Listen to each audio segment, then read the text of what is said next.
is going to the Final Four. The following is a Learfield presentation of the Oregon Sports Network. And Oregon is going to play in the national championship game.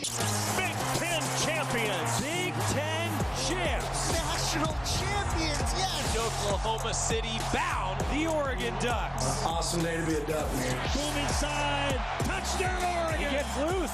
Fires. Hit. Pops the three. Oh, yeah. It's all Oregon. This is Duck Insider. Duck Insider. It's about how to be a group of people that know how to love each other to the absolute fullest. Pleasure, a joy to be with them each and every day. And I can't wait for the future. It's just fun to be a part of a community that cares, that is passionate, and when we come together, powerful things can happen. This is Duck Insider on the Oregon Sports Network from Learfield, presented by OnPoint Community Credit Union. People are the point. Now let's go live to the Country Financial Studio to talk Oregon Duck Athletics. It may be January, but we're already looking ahead to the fall of 2026. The Big Ten Conference yesterday afternoon announced the 2026 football schedule right ahead of the football ticket renewal deadline this Friday for Oregon. How about that? I'm Joey Mack. The 2026 football renewal and deposits are live. The deadline is January 30th, 2026. Season ticket holders can renew by visiting goducks.com/FBTix. The deadline again for those renewals is Friday. Current season ticket holders can renew their 2025 seat locations at their discounted loyalty price, ensuring they keep their seats and continue to enjoy priority benefits tied to that season ticket loyalty. Fans who don't currently hold season tickets but would like access before the public on sale in March can get a head start by submitting a season ticket deposit ahead of Friday's deadline. Deposit holders will be eligible to select seats during the seat selection process in late February ahead of the general public. That's the nuts and bolts on season ticket renewals, and I realize a lot of people are like, well, you know, what are the dates going to be? How am I going to spend my Saturdays? I don't know about it. Now I can tell you what's coming. The 2026 Oregon football schedule is here. It begins on September 5th against Boise State. The Ducks will then head to Oklahoma State on the 12th of September, return to Autzen Stadium on the 19th to host Portland State, and then Big Ten play begins on the 26th of September at USC. The Ducks then have an early bye this year. It is what we call a 13-1 year, meaning there's 13 weeks of games and only one bye for teams this year. Last year was a 2-bye year. It all depends on how the calendar falls. This is a 13-1 season in 2026. So Oregon's bye is the first weekend of October. 4 straight games in September, and then on October 3rd, the Ducks will have a bye.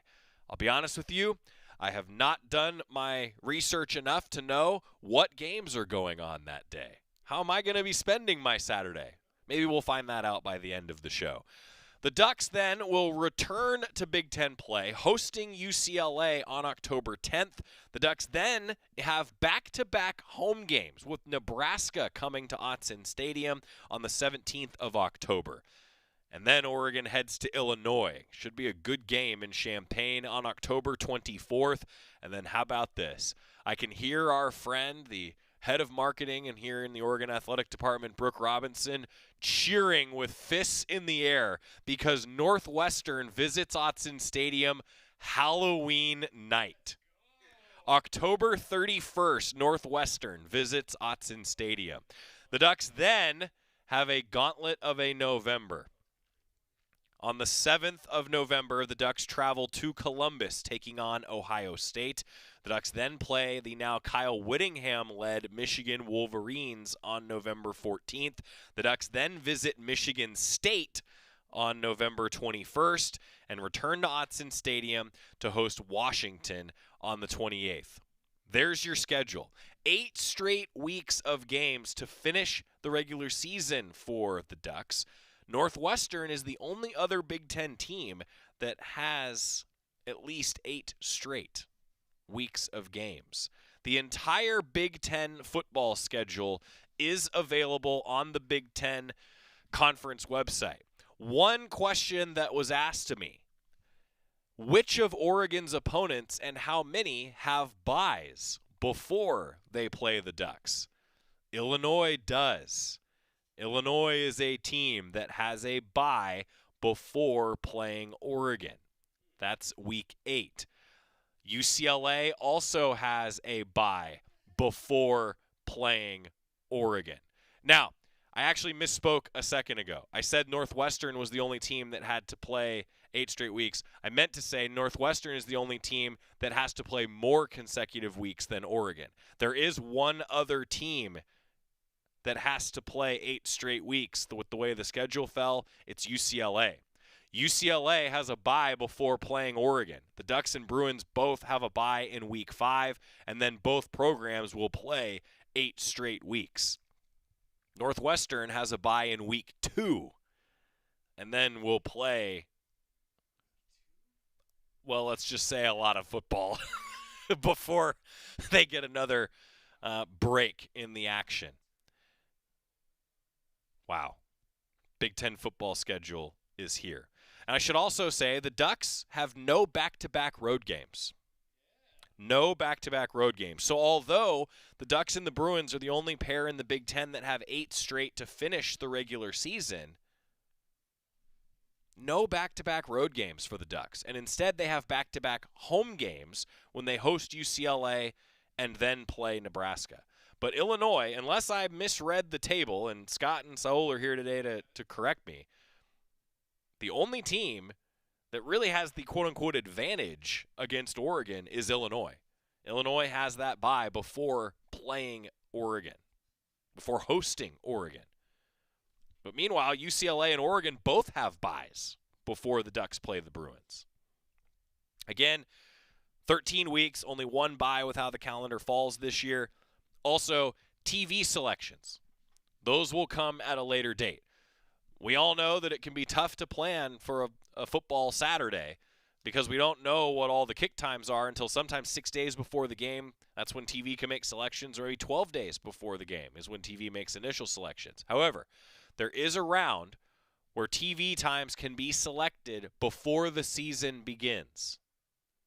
That will occur in the coming weeks, coming months. That's also when TV networks can determine if there will be a Friday game for Oregon. So these dates are now set, but the Friday selections could still move some of these games when TV selections are made. Did I miss anything? Boise State at Oklahoma State, Portland State at USC, bye. UCLA, Nebraska at Illinois, Northwestern on Halloween, at Ohio State, Michigan at Michigan State, Washington. There is your Big Ten football schedule for the Ducks. Actually, your entire regular season schedule, but now we've got the entire Big Ten schedule to chew on. And we'll continue to chew on it and break it down here, I'm sure, over the course of the next months.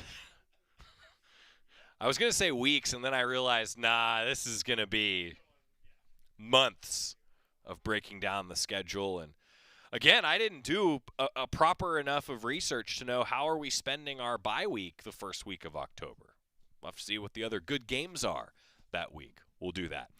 Ducks also on the hardwood today. Women's basketball is on the road, coming off a win after some close games against top Big Ten teams. The Ducks are visiting the East Coast, and it begins today, this afternoon, with Chris Clayton on the call at 3:30. The Ducks are in Piscataway, New Jersey. A 3:30 pregame show and a 4 o'clock tip when Oregon faces Rutgers. It's also on Big Plus. Chris Clayton with that 3:30 pregame show, including a conversation with Kelly Graves. And speaking of Kelly Graves, we're going to chat with the Oregon women's basketball head coach today, part of our Toyota Coaches Interviews series. Chris Clayton talked with KG here in the Country Financial Studio before they headed east. He also sat down with Avery Cain. Really energetic, talkative guard. You'll want to hear from this sophomore coming up. And it is Grateful Ducks Day at Matthew Knight Arena. Oregon men's basketball in the tie-dye game. It's on Big Ten Network at 8 o'clock tonight. Luke Jackson and myself will have a 7:30 pregame show across the Oregon Sports Network. No word yet if Luke's going to don tie-dye. I don't know if he will. I have to ask Luke about his Grateful Dead connections. And I know a lot of folks have been asking me this, and if I'm going to channel my inner Bill Walton. I even see a couple of the comments on YouTube today. In honor of Grateful Dead night tonight against UCLA, can you share your favorite Bill Walton stories? Oh, man. Ooh, boy.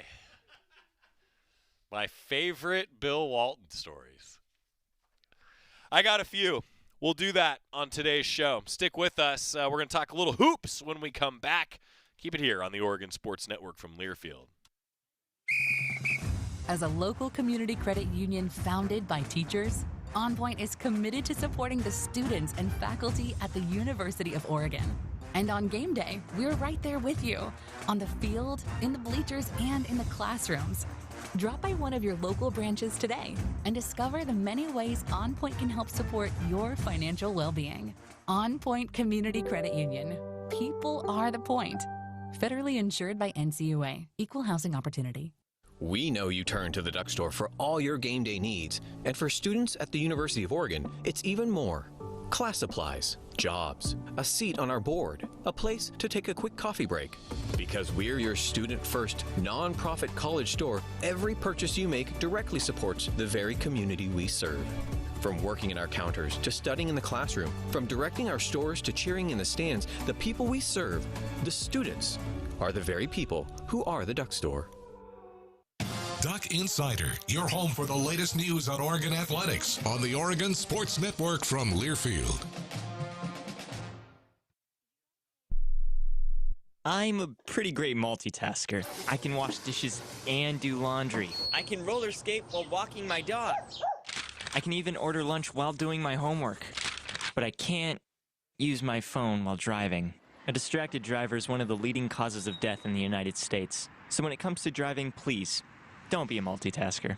Don't drive distracted. A message brought to you by the National Highway Traffic Safety Administration, Project Yellow Light, and the Ad Council.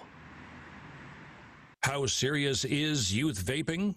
Irreversible lung damage serious. 1 in 10 kids vape serious, which warrants a serious conversation from a serious parental figure like yourself. Not the seriously know-it-all sports dad or the seriously smart podcaster. It requires a serious conversation that is best had by you. No, seriously, the best person to talk to your child about vaping is you. To start the conversation, visit talkaboutvaping.org. Brought to you by the American Lung Association and the Ad Council. I want you to know. I said I want you to know right now. You've been good to me, baby. Better than I've been to myself.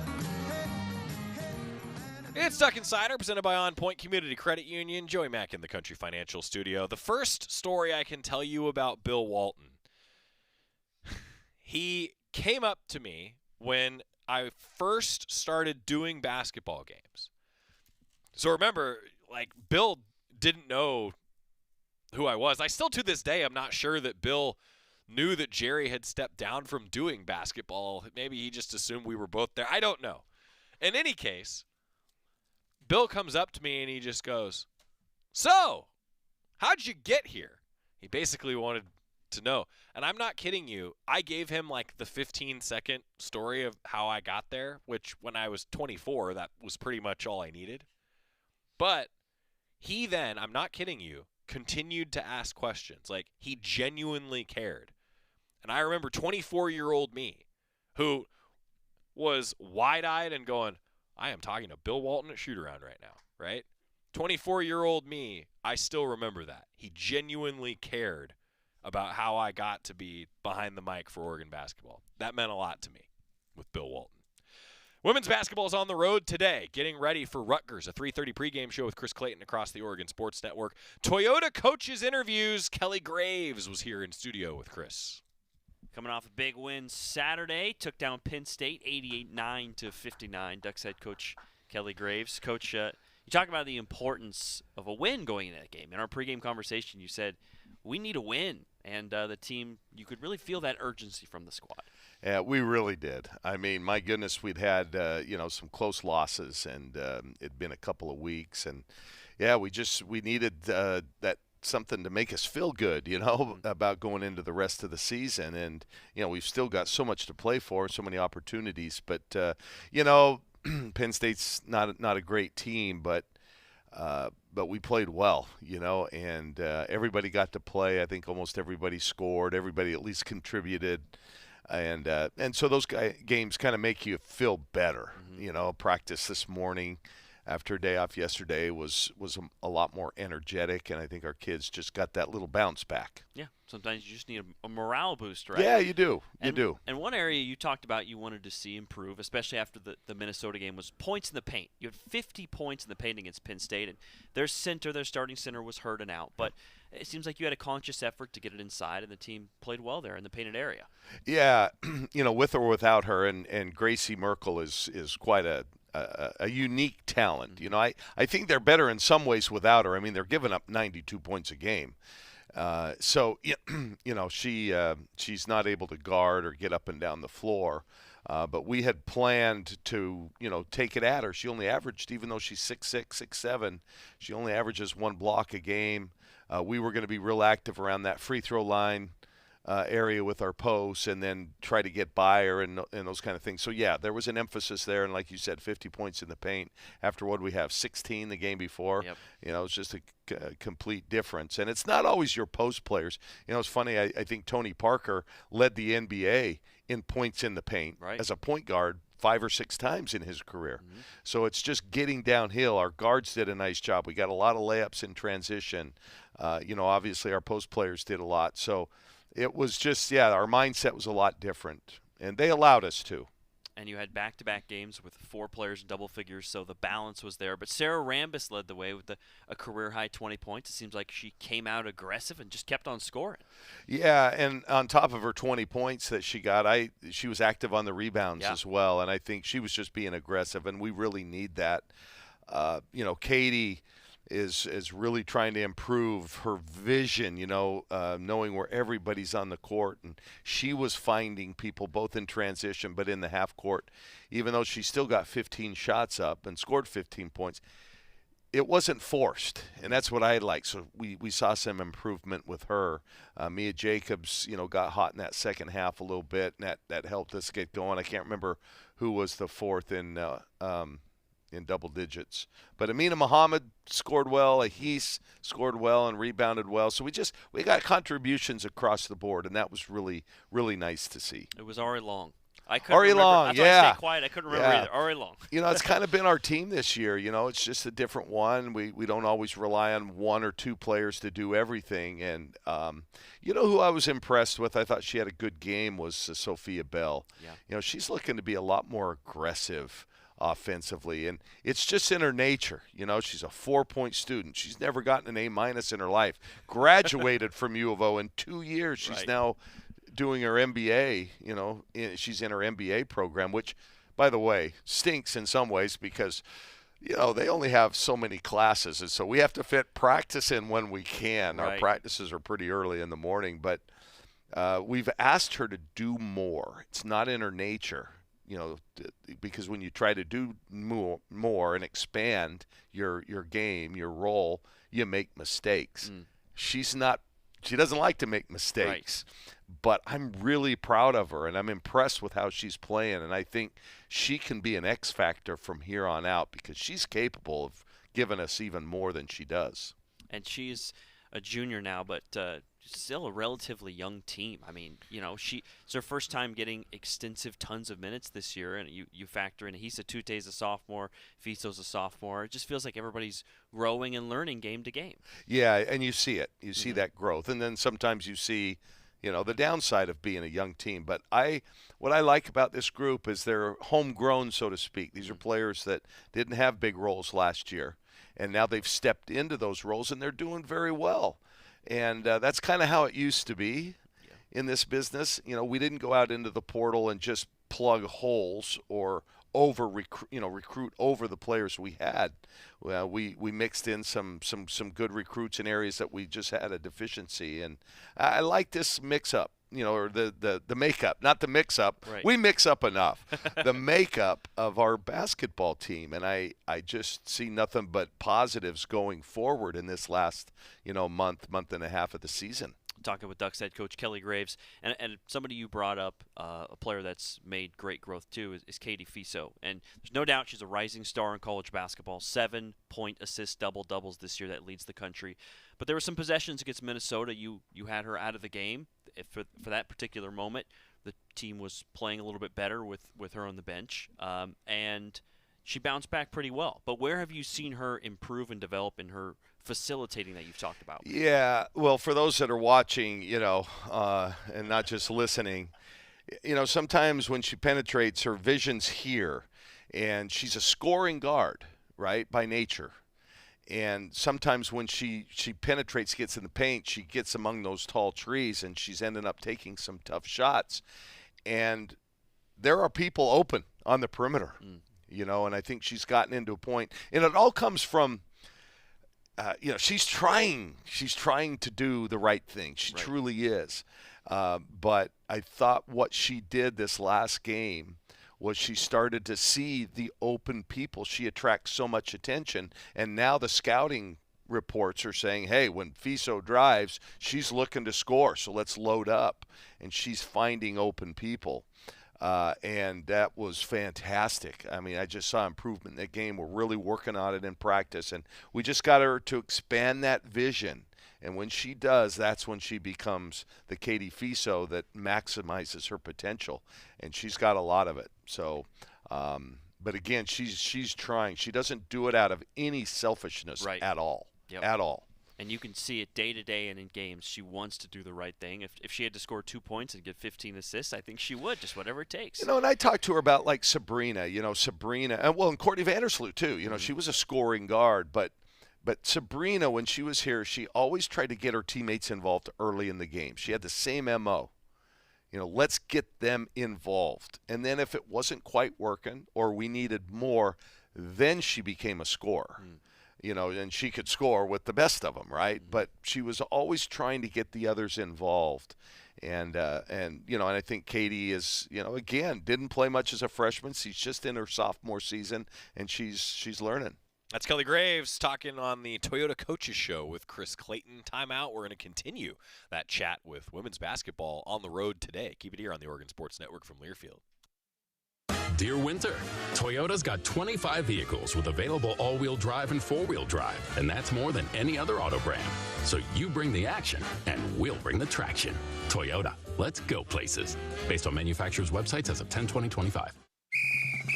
As a local community credit union founded by teachers, OnPoint is committed to supporting the students and faculty at the University of Oregon. And on game day, we're right there with you, on the field, in the bleachers, and in the classrooms. Drop by one of your local branches today and discover the many ways OnPoint can help support your financial well-being. OnPoint Community Credit Union. People are the point. Federally insured by NCUA. Equal housing opportunity. Dear Winter, Toyota's got 25 vehicles with available all-wheel drive and four-wheel drive, and that's more than any other auto brand. So you bring the action, and we'll bring the traction. Toyota, let's go places. Based on manufacturer's websites as of 10/20/25. This is Duck Insider. Duck Insider on the Oregon Sports Network from Learfield. And here's Heather with the weather. Well, it's beautiful out there, sunny and 75, almost a little chilly in the shade. Now, let's get a read on the inside of your car. It is hot. You've only been parked a short time and it's already 99 degrees in there. Let's not leave children in the back seat while running errands. It only takes a few minutes for their body temperatures to rise, and that could be fatal. Cars get hot fast and can be deadly. Never leave a child in a car. A message from NHTSA and the Ad Council. You took the first step and quit smoking, but even former smokers may still be at risk for lung cancer. That's why SaveByTheScan.org wants you to know about a new low-dose CT scan that can detect lung cancer early. It takes only 60 seconds and could save your life. You took the first step, now take the next. Visit SaveByTheScan.org for a simple quiz to see if you're eligible and talk to your doctor about screening. SaveByTheScan.org is brought to you by the American Lung Association's Lung Force Initiative and the Ad Council.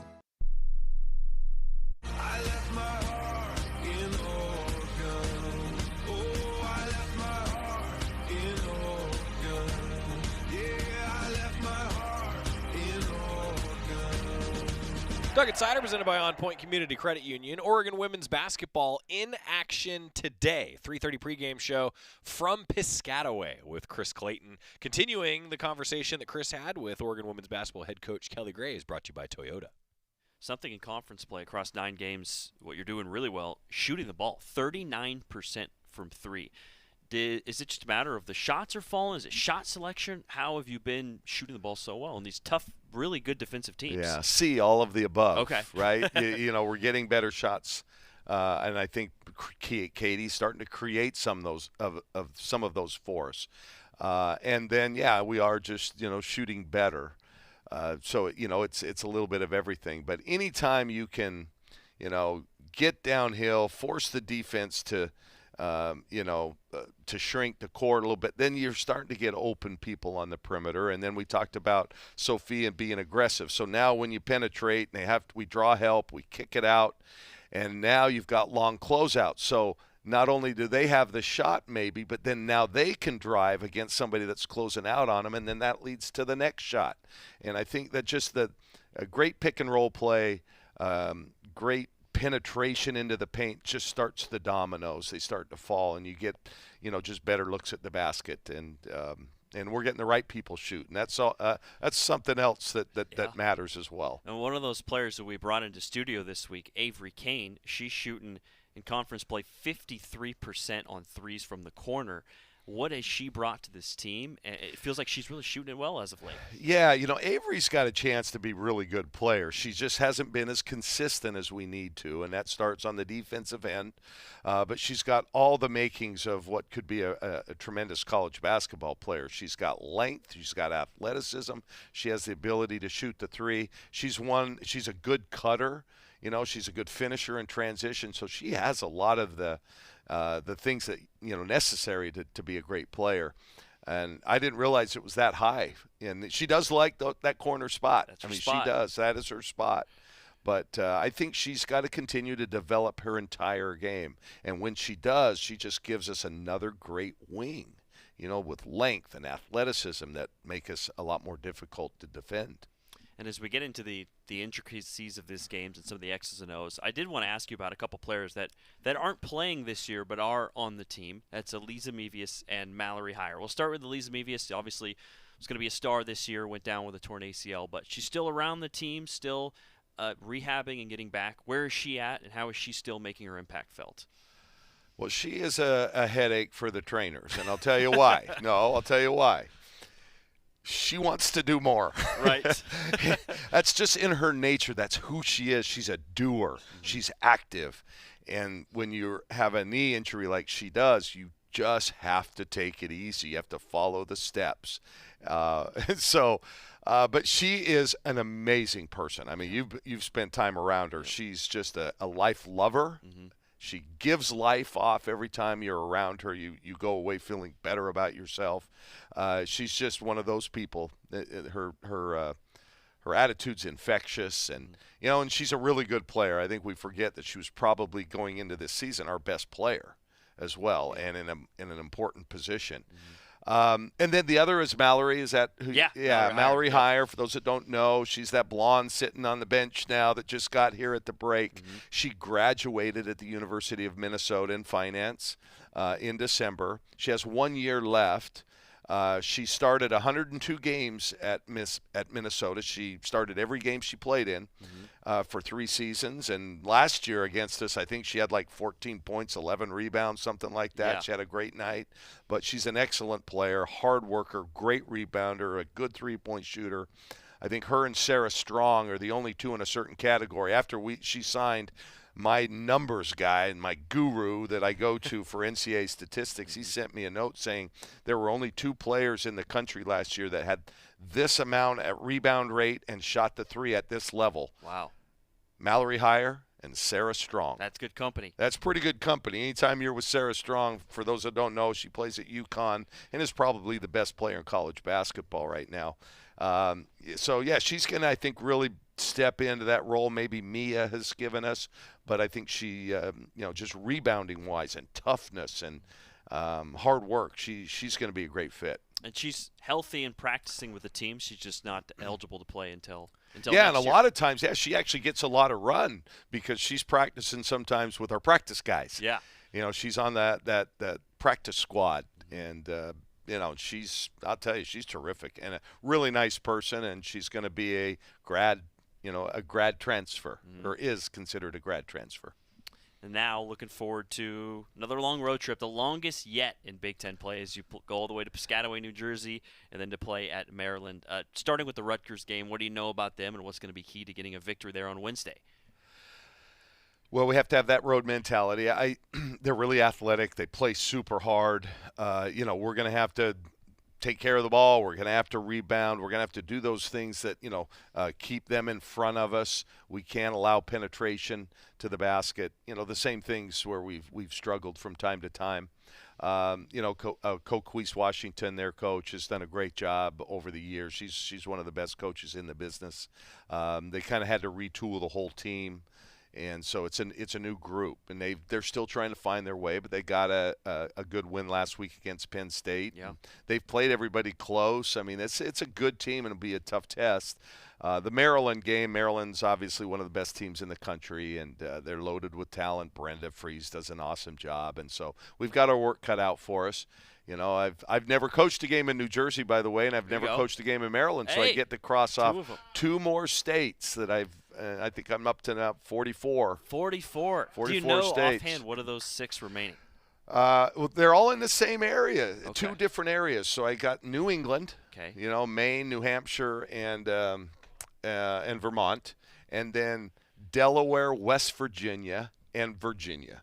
So maybe before I'm done, I can get a 3-game road trip to the Northeast and then one to the Mid-Atlantic there and get it knocked out. Yeah, that's really cool. That's amazing. 44. Probably hasn't been done, Yeah. I would think. That's This is history. as a head coach, not an assistant coach, but Right. as a head coach. Well, it's something you were able to do on this road trip with the team. Part of the plan is to experience D.C., do some sightseeing and explore the capital. That'd be a cool experience for everybody.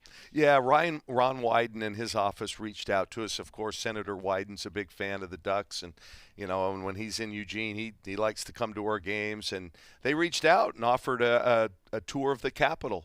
So on our off day in between the Rutgers and Maryland game, we took them up on it, and we're gonna get a nice tour of the Capitol. I think Senator Merkel's going to be there as well, or at least he was mentioned in it, and we're really looking forward to it. Love it. Well, that's going to be fun. That will be fun. An East Coast swing for Oregon women's basketball. That was Chris Clayton talking with Kelly Graves. Coming up as we get you ready for dual basketball game day, one on the road, one at home. We're going to chat with Avery Cain on the Oregon Sports Network from Learfield.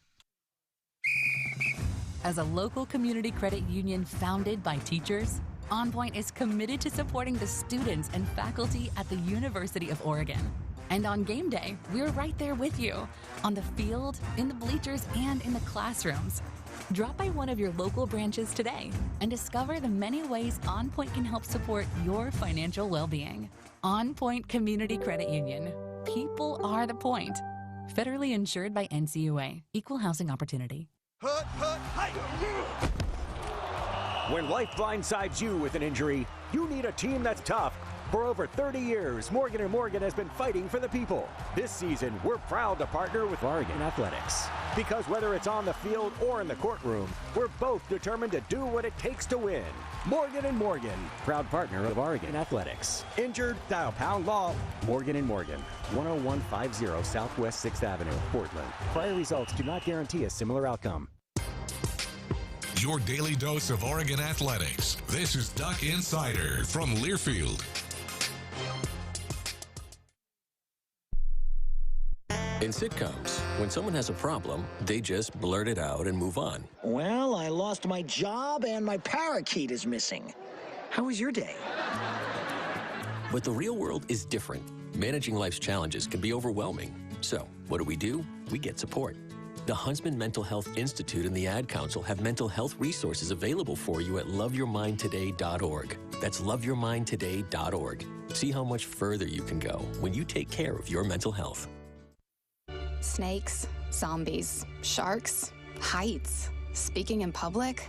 The list of fears is endless. But while you're clutching your blanket in the dark, wondering if that sound in the hall was actually a footstep, the real danger is in your hand, when you're behind the wheel. And while you might think a great white shark is scary, what's really terrifying and even deadly is distracted driving. Eyes forward, don't drive distracted. Brought to you by NHTSA and the Ad Council.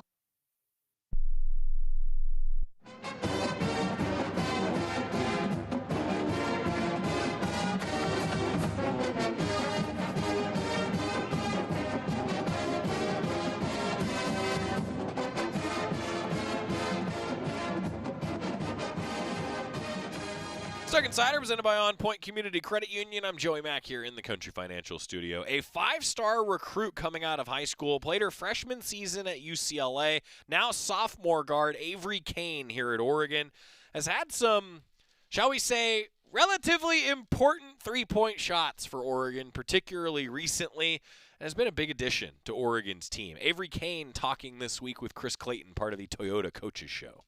First-year Duck, Avery Cain, coming in. Thanks for joining us. Thanks for having me. This is exciting, and it's fantastic timing. Yeah. You're shooting well right now. 5 of 8 from 3. That's 63% the last couple games. Are you just shooting well? Are you in a hot streak? How has that come about? Yeah, I think I think in the beginning of the season it was kind of like inconsistent, but I think I've been getting in the gym a lot more. And I mean, like heat check, I'm hitting, so hopefully when this next road trip we have, it'll stay like that. But yeah. Well, and in particular, we talked about it on our broadcast a lot. Mm-hmm. The corner is your spot. Yeah. And I got a stat to back it up. In Big Ten play across 9 games, you're shooting 53% from 3 in the corner. That's pretty good. That's my spot, yes. Do you put in a lot of reps there, or is that just kind of how it's come about? I don't know. I just feel like I always guards, we have to run to the corner a lot, and I guess the ball just finds me there. But yeah, that's my spot. I think. Works out. Yeah. And one thing, Bev Smith, who does Ducks legend, who does color on our broadcast, she talked about the rotation on your shot. She said of all the Ducks she's watched, there's not been a lot that have had that much rotation. Yeah. How did that develop in your shot? Oh my goodness, that's actually a crazy comment, because when I was younger, I had no rotation on my shot. Wow. Yeah, so my dad was a stickler with me with that. He was like, "You have no rotation on your shot." So I had to work on shooting with the ball with one hand, because I think my offhand was affecting my rotation. But that's actually a crazy comment, because I had no rotation growing up. So, that's amazing. Yeah. That's inspirational. Yeah. Young players watching. If your shot's not there yet, just got to put in reps. Or have a dad, I guess, that's really hard on you. Yes. Another stat of what you're doing well lately, you don't have a turn. I don't want to jinx it. I keep bringing up these nice streaks. Fingers crossed. 5 games in a row without a turnover. Wow. And you don't have very many turnovers throughout the season, but have you made it a point to take care of the ball, or is that something the coaching staff has talked about a lot? Yeah, I think for me, the coaches really emphasize just being aggressive, and I think I'm taking that to heart, but also doing it in a way that's not turning the ball over. So, I think turnovers are a huge thing, especially for guards, so kind of just limiting that the best way I can. And you're wearing blue today, but I know you're all in on the Ducks. You come from UCLA and here to Oregon. Everybody's happy you're now here. How did that come about, choosing to be a Duck? That's a good question. I was recruited really heavily in high school by Kelly. I liked him a lot. I think just the distance. I didn't want to leave California. I was kind of homesick, so I think that kind of came into play. But when I hit the portal, he was actually the first one to call me, and I kind of already knew immediately, and I didn't really want to take any visits anywhere else. So I kind of literally committed on the spot right then and there. I didn't even take a visit. Wow. I literally committed right there on the spot. That's how much I think just the relationship I have with Kelly is so strong, and I think it's we've obviously bonded since I've been in high school. So, I literally didn't even visit. I took a visit after I committed, but I just felt like it was the best possible scenario for me, and I wanted to commit as soon as possible. So, yeah. What's it like playing for KG? Oh my gosh, that's a great question. I think he's definitely very hard on you. If you want to be the best, he's gonna give you everything to be the best. So I think, and that includes he's really hard, but in a way that's he's just looking out for you and he wants what's best for you. But I think I was kind of caught off guard, because in the beginning he comes off as such a sweet man. And are you saying he's not? No, he is. But during the game, it's a little different. But I was really shocked. I think it was when we played against GCU. I kind of got a lick of playing basketball and like competitive level, and he was really getting on me, and I was like, oh, I didn't know Kelly was like this, and I got a taste of KG there. But I mean, yeah, but like I said, if you kind of tell him what you want in the future, like I want to go pro, so I told him that. He was like, all right, well, I'm gonna be on me for the next 3 years, like on your ass basically, till you graduate. And I've definitely adjusted to it. It took a little bit of time just because, you know, last year I wasn't really coached as hard as I was here, so it took a little bit of time to adjust to it. But, you know, having a dad who's hard on you in a loving way, but you kind of get used to it. Right. And you mentioned playing at UCLA last year. You had the opportunity to play at UCLA. The Ducks, it's December 7th was the game there at UCLA. Yeah. I know you only spent a year there, but what was that like going against some of your old teammates and friends there? Yeah, I think it was bittersweet for sure. I definitely bonded. I'm really close with everyone on that team. Lauren, especially. Lauren Betts is my best friend. So it was really nice going back there, and my family came to watch me, which was cool. But, I mean, didn't get the result we wanted, but I think we played really well, especially in the second half. We kind of came together and just kind of, you know, no matter what the score was, we were going to go out with a bang and just give each other energy and effort. And, yeah, it was nice to see my friends and my family there, so yeah. We're talking with Ducks sophomore guard Avery Cain. So let's go back to where you're from Santa Maria, California. You went to St. Joseph High School there. What was it like growing up there? When did you start playing basketball and really committing yourself to it? Yeah, so Santa Maria is very, very small. No one really knows. So, like, whenever I tell people I'm from Santa Maria, they're like, where's that? What's that? I'm like, if you know, you know. But it's a really small town, the 805. Not a lot of big-time basketball players over there. So I kind of just, I guess I made a name for myself. And I started playing basketball, I don't know, since I don't even remember, to be honest. Everyone asked me when you started, and I'm like, I couldn't tell you. Like, I remember pictures of me in the YMCA when I was like 4 or 5. I guess that's when I started playing. But in the beginning, I didn't want to play basketball. Like, my dad really wanted me to play. I wanted to do, like, the girly stuff, like dancing, cheerleading. And my dad was like, no, you're not doing that. Like, no, immediately no. So I was like, all right, I guess I'll try this out. And I guess I was pretty good. Shoot, I was playing against boys and stuff like that. My dad wanted me to play against the guys just to be tougher. And then I would say around, like, 13 or 14 is when I really started to get into it, like, training and stuff with my dad. And, like, you know, I had to miss, like, birthday parties and stuff because I was training. I had to miss fun activities because I had to go to tournaments and games and stuff. But around 13 and 14 when I was like, okay, like, my dad was like, you can be really good. Like, I can see it. Like, you can, if you put your mind and effort to it, you'll be good. So 13 and 14 is when I started competitively doing it and training and, you know, all that fun stuff. So. Avery Cain, we're going to sneak a timeout in a little earlier than normal because we've got part 2 of Chris Clayton talking with Avery Cain, and then we're getting you ready for some Grateful Ducks at Matthew Knight Arena. Keep it here on the Oregon Sports Network from Learfield. At Shadow Hills Country Club, we're more than just an award-winning golf course and practice facility. Our events team offers all-inclusive event pricing that allows us to take care of all the details while you enjoy your event. Our indoor and outdoor venues offer you a wide variety of fully staffed options that put the focus on you. From weddings to business and social events, at Shadow Hills Country Club Events Center, you get the benefits of a resort atmosphere and amenities in a peaceful country setting, just minutes from downtown Eugene. Call for a tour today or visit shadowhillsevents.com. Hey Duck fans, at Country Financial, they make insurance easy. Whether you're shopping for home, auto, or more, their representatives will take the time to understand your specific needs and explain what options work best for you. Worry less and feel more confident knowing you're covered. Visit countryfinancial.com to get started today. Experience more with Country Financial. Auto and home insurance policies issued by Country Mutual Insurance Company, Country Preferred Insurance Company, and Country Casualty Insurance Company, Bloomington, Illinois. You're listening to Duck Insider. Duck Insider on the Oregon Sports Network from Learfield.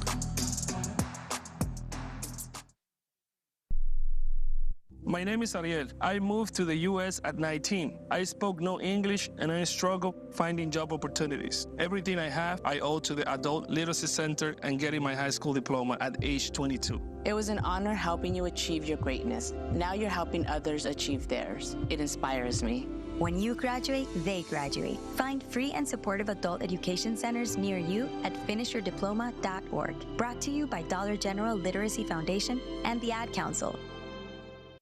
Adoption of teens from foster care is a topic not enough people know about, and we're here to change that. I'm April Dinwiddie, host of the new podcast, Navigating Adoption, presented by Adopt US Kids. Each episode brings you compelling real-life adoption stories told by the families that live them with commentary from experts. Visit adoptuskids.org/podcast or subscribe to Navigating Adoption, presented by Adopt US Kids. Brought to you by the U.S. Department of Health and Human Services Administration for Children and Families and the Ad Council.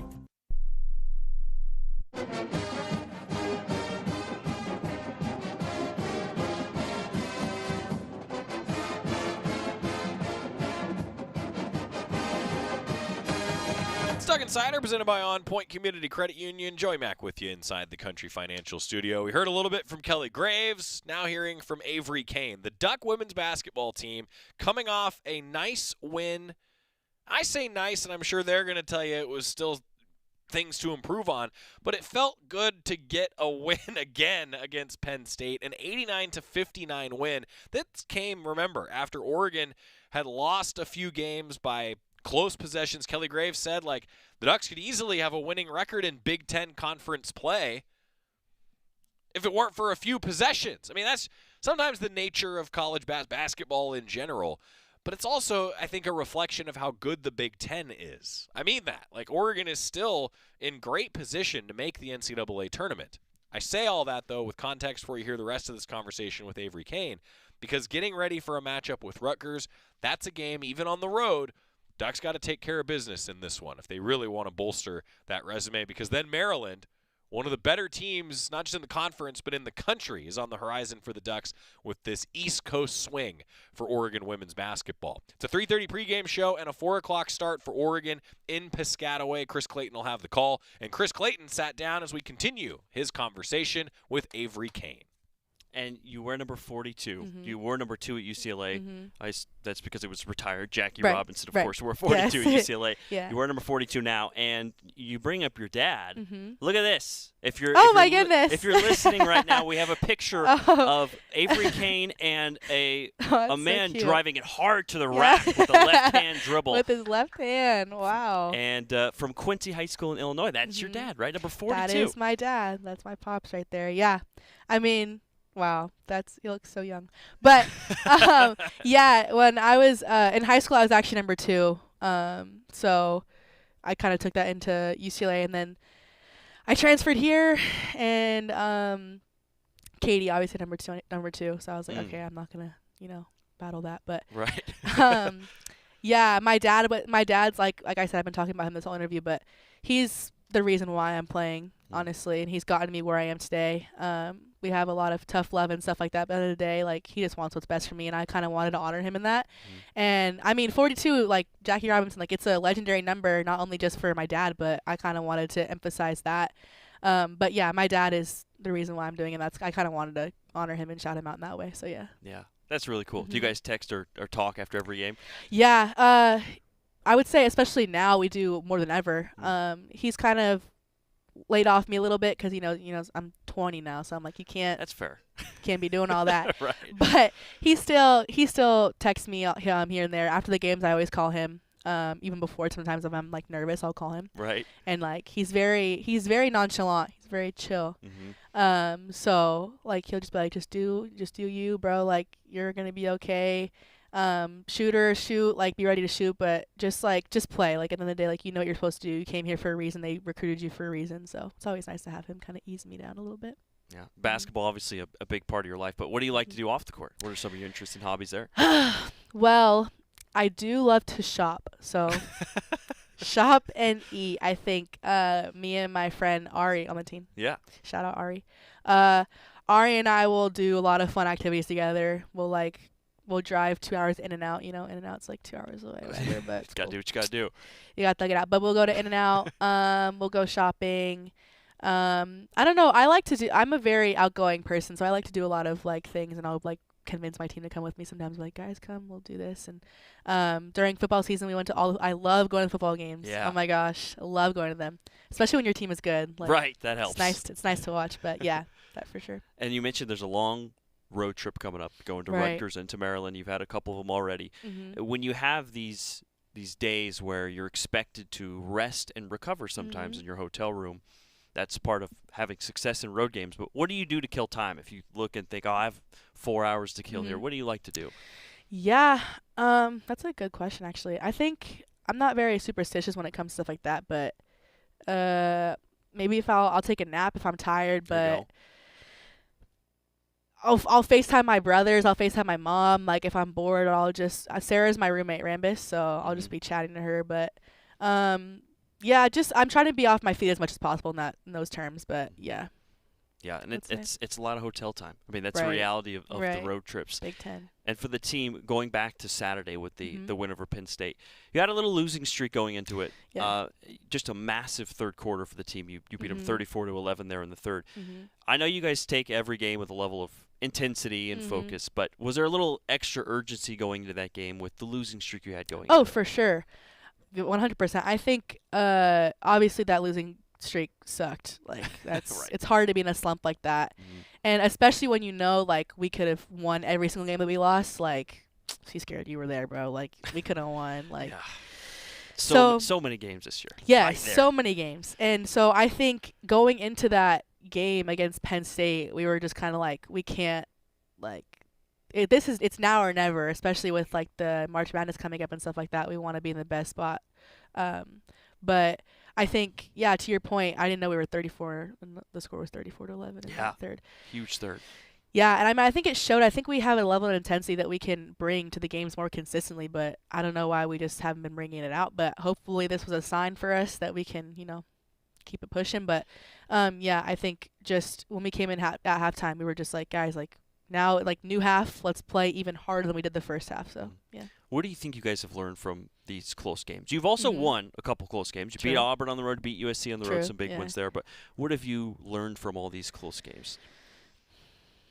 The little things matter. I think that's the biggest thing we've taken into heart is, like, that missed box out, that if you didn't sprint the lane hard enough, like, those little things, like, it really comes down to one possession. Like, Kelly talks about that all the time. Like, one possession, like, is like that's the one thing that matters. And I think we just in practice, like, we talk about it too, like, come on, like, it's the little things that matter clearly because it's affecting us in the game. Like, if it's one possession, like, it's just one thing, like, that can really flip the game.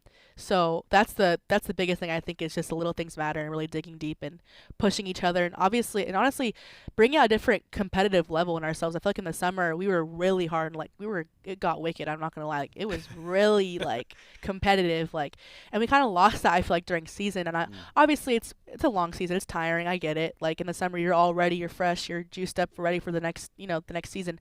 But we just needed to incorporate that into this season. So we've been getting on each other a little bit more. We've been getting harder on the boys too, the practice players. We've been getting a little big on them. But yeah, I think just that and just bringing a competitive level and being more consistent with how we play. And then for you individually, what's an area or maybe just in general you want to improve on here the rest of your sophomore year?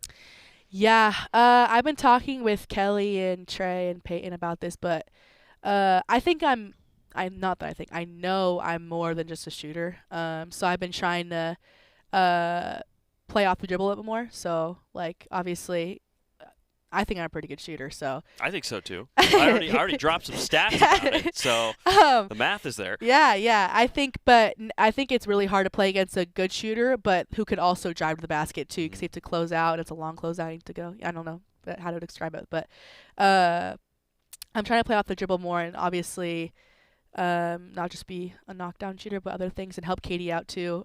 Katie's been doing a tremendous job of playing off the dribble and facilitating for herself and her team. So just kind of giving her a break and being able to be like, listen, like, if you're tired, like, I got you. I can play them off the dribble too. But and then defensively, I would consider myself like a really good defender, but I kind of haven't really showed it as much this year. So, and Kelly's been on me every day for that. So, love you, Kelly.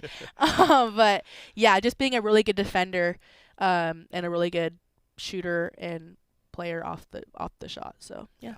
Well, you got a lot of self-critiques, but you and the team are doing a great job. Thank you. And you can just see the growth of the team game by game. Yep. And we really appreciate you coming. It's Of really fun course. for Duck fans to get to know you, and Yes. everybody loves watching you play. So Yeah. thank you so much. Thank you, C Squared. Appreciate it. C Squared, yes!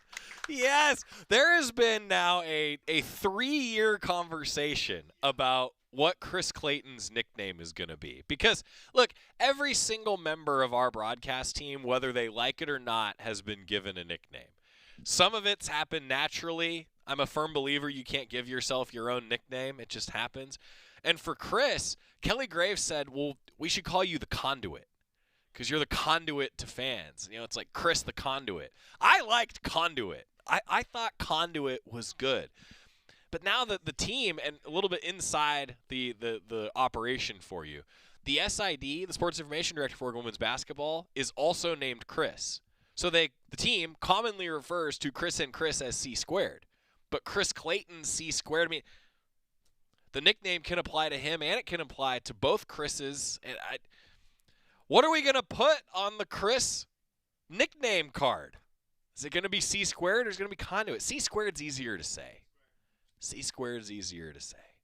Great job, though. Chris Clayton talking with Avery Cain, also with Kelly Graves. My thanks to Chris for today's, essentially, Toyota Coaches Show as part of Duck Insider. Tomorrow we'll anticipate, hopefully, a lot of positive post-game breakdown for Oregon women's basketball. They've got that 4 o'clock start today in Piscataway. Then a hoops doubleheader, one on the road, one at home.